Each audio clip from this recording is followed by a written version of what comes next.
Syekh Muhammad Adnan Al-Afyuni, salah seorang mufti yang ada di kota Damaskus.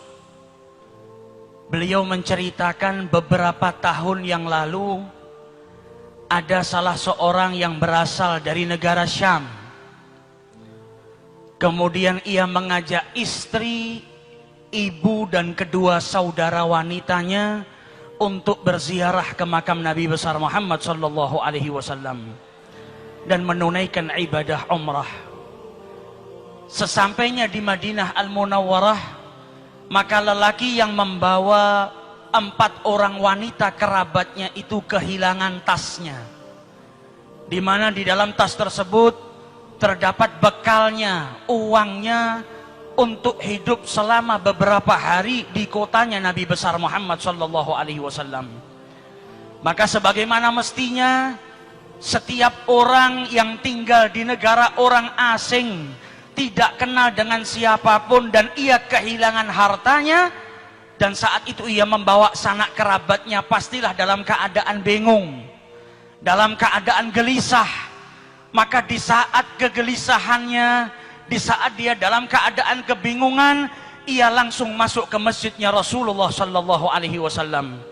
Ia melaksanakan sholat 2 rakaat dan kemudian duduk di Raudhatus Syarif, memperbanyak sholawat kepada Rasulullah, karena selama ini ia dengar salah satu daripada keutamaannya bersolawat adalah diberi jalan keluar dari setiap kesusahan, dari setiap permasalahan dan kesempitan. Ia pun berulang kali bersolawat kepada Rasulullah, dan saat itu berada dekat dengan jasad sucinya Nabi besar Muhammad sallallahu alaihi wasallam. Sambil keletihan dan kegelisahan yang terus berkecamuk dalam dirinya, ia pun akhirnya tertidur sesaat. Di dalam tidurnya ia ditakdirkan oleh Allah bermimpi dengan junjungan Nabi besar Muhammad sallallahu alaihi wasallam.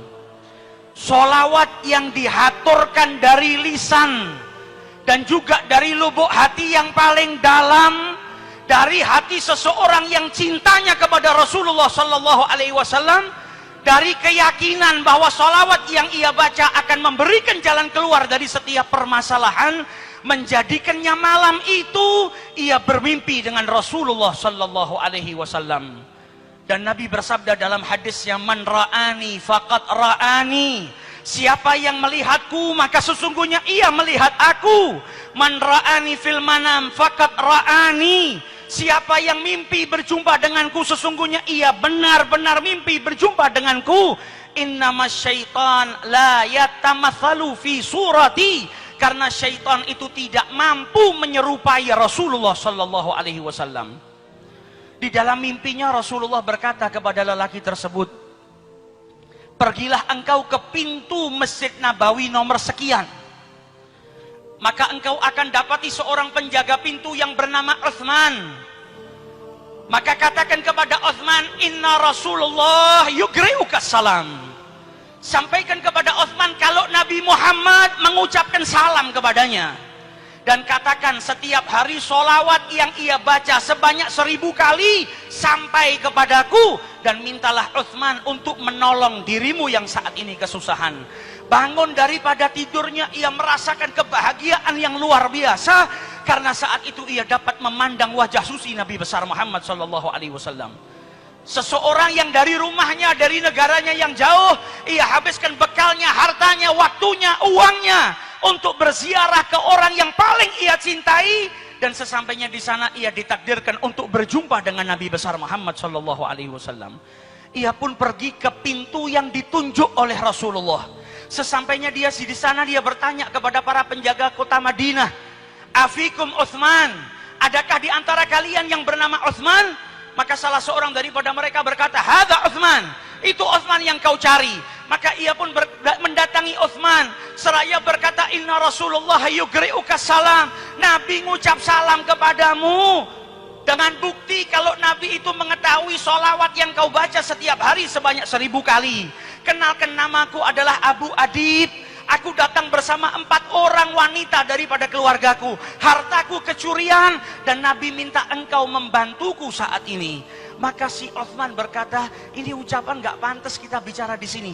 Mari masuk ke dalam kantor saya. Sampai di dalam kantornya ditanya, ma qissatak, bagaimana ceritamu ini kok bisa sampai ke sini? Apa yang kau alami? Diulang lagi ceritanya. Rasulullah menitipkan salam kepadamu. Namaku Abu Adib, aku kehilangan harta. Maka Uthman berkata, ini cerita nggak pantas diceritakan di sini. Ikut saya naik mobil ke rumah saya. Di mobil ditanya, bagaimana ceritamu? Maka dijawab, aku Abu Adib, aku datang ke sini dengan saudaraku, dengan ibuku, dengan kerabatku. Uangku hilang, aku mimpi berjumpa dengan Rasulullah. Ia menitipkan salam kepadamu. Sampai di rumahnya duduk, ditanya kembali, diceritakan kembali. Kata Uthman, kalau begitu kita makan terlebih dahulu. Selesai makan ditanya, bagaimana ceritanya? Diulang lagi ceritanya. Setelah itu ditanya lagi, bagaimana ceritamu? Maka Abu Adib pun berkata, saya tidak akan menceritakannya lagi kepadamu.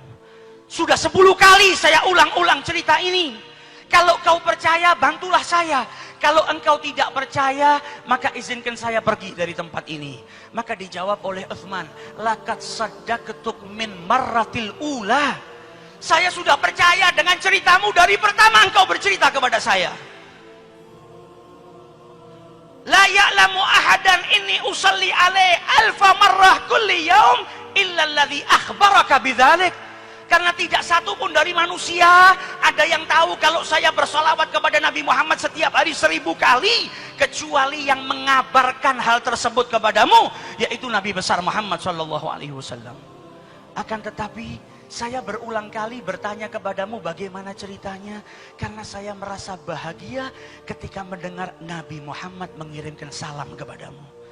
Dan saya ingin kalimat itu terus diulang-ulang, didengarkan di telinga saya. Kebahagiaan yang luar biasa ketika saya setiap hari bersolawat dan salam kepada beliau. Tiba-tiba saya mendapatkan keberkahan, Nabi Muhammad mengirimkan salam kepadamu. Saya bertanya berulang kali bukan karena tidak percaya, tapi telinga ini ingin terus mendengar nama Nabi Muhammad SAW, dan telinga ini terus ingin mendengar kalau Nabi Muhammad mengutarakan salamnya kepadaku. Ambil apa yang kau inginkan.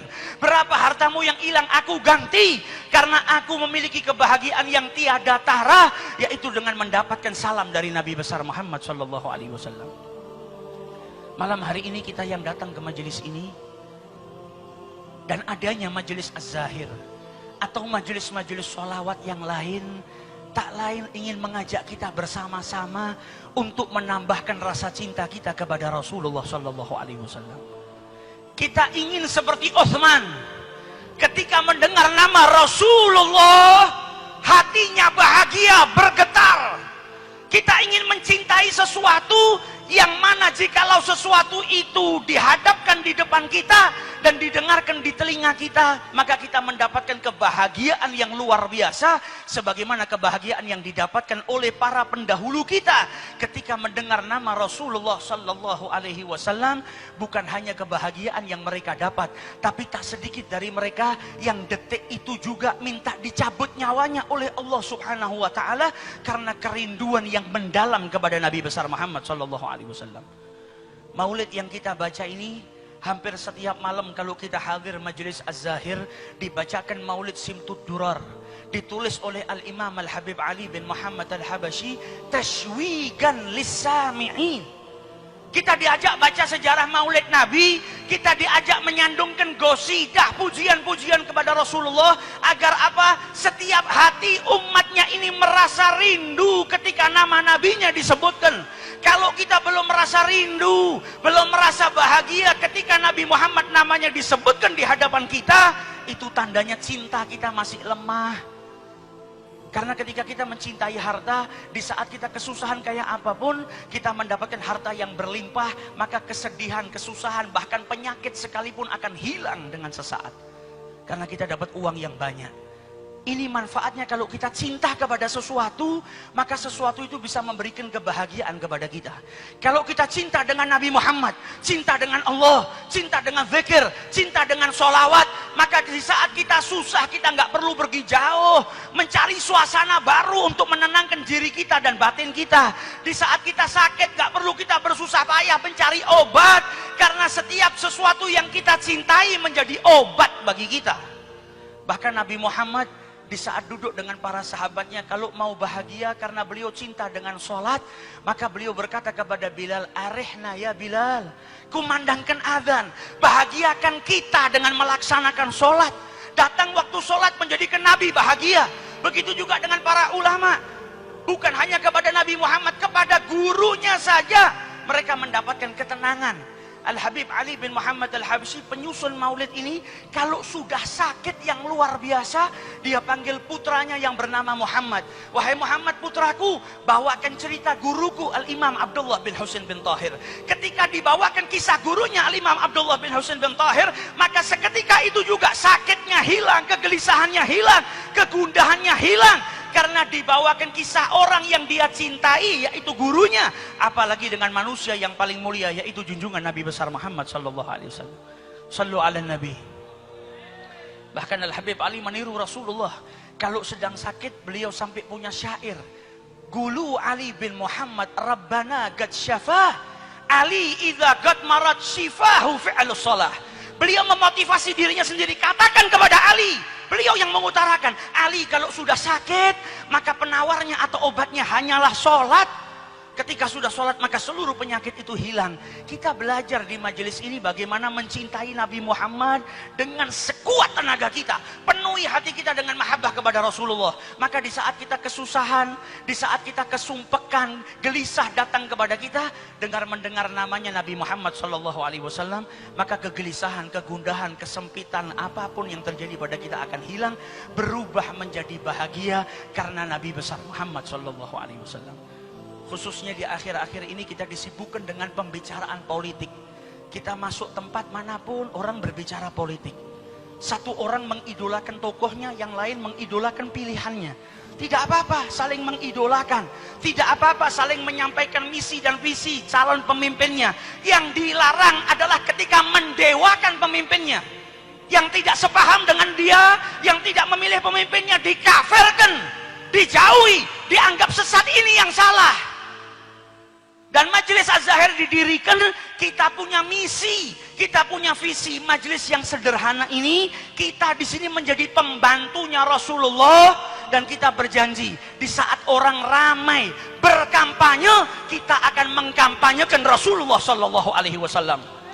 Di setiap tempat kita akan kampanyekan kembali akhlak sang Nabi. Kita akan kenalkan kepada khalayak sebagaimana mereka mengenalkan calon pemimpin mereka. Kita akan kenalkan kepada mereka pemimpin dunia wal akhirah, yaitu Nabi besar Muhammad SAW. Kita akan kenalkan bagaimana sabarnya beliau. Kita akan kenalkan kepada mereka bagaimana rumah tangga beliau. Kita akan kenalkan kepada khalayak ramai bagaimana cara mencintai Rasulullah. Insya Allah majelis yang sederhana ini dan upaya kami dalam berkhidmah yang masih bertumpuk atau berlumuran dengan riya dan tidak ikhlas dipandang oleh Allah Subhanahu wa taala, sehingga menjadikan Allah Subhanahu wa taala meridhai kita semua. Amin ya rabbal alamin. Dan kami berterima kasih atas seluruh hadirin yang pada malam hari ini ikut datang di majelis yang penuh berkah ini. Semoga jikalau ada kekurangan atau sesuatu yang tidak berkenan, kami mohon maaf yang sebesar-besarnya, dan semoga yang hadir diberi ganjaran oleh Allah Subhanahu wa taala dengan dikabulkan hajat-hajatnya oleh Allah, diterima amal ibadahnya oleh Allah Subhanahu wa taala, pulang dari sini membawa keridhaan daripada Allah Subhanahu wa taala. Dan semoga majelis yang kita hadiri malam hari ini menjadi pengayom dan pengaman negara tercinta kita, negara kesatuan Republik Indonesia. Selagi ada majelis maulid seperti ini, insya Allah negara kita tetap dilindungi oleh Allah Subhanahu wa taala, dijadikan baldatun thayyibatun wa rabbun ghafur. Dan sebagaimana yang dikatakan oleh Al-Habib Muhammad Lutfi bin Yahya, banyak orang yang mengatakan tahun ini tahun panas. Buat kita pecinta para Nabi Muhammad, gak ada yang namanya tahun panas. Sepanjang tahun kalau ada majelis ilmu, ada majelis sholawat, ada majelis maulid, buat kami adalah tahun perdamaian, adalah tahun kasih sayang, adalah tahun di mana kita terus menggapai dan mencari ridha Allah Subhanahu wa taala. Hadza minni wal afu minkum. Assalamualaikum warahmatullahi wabarakatuh.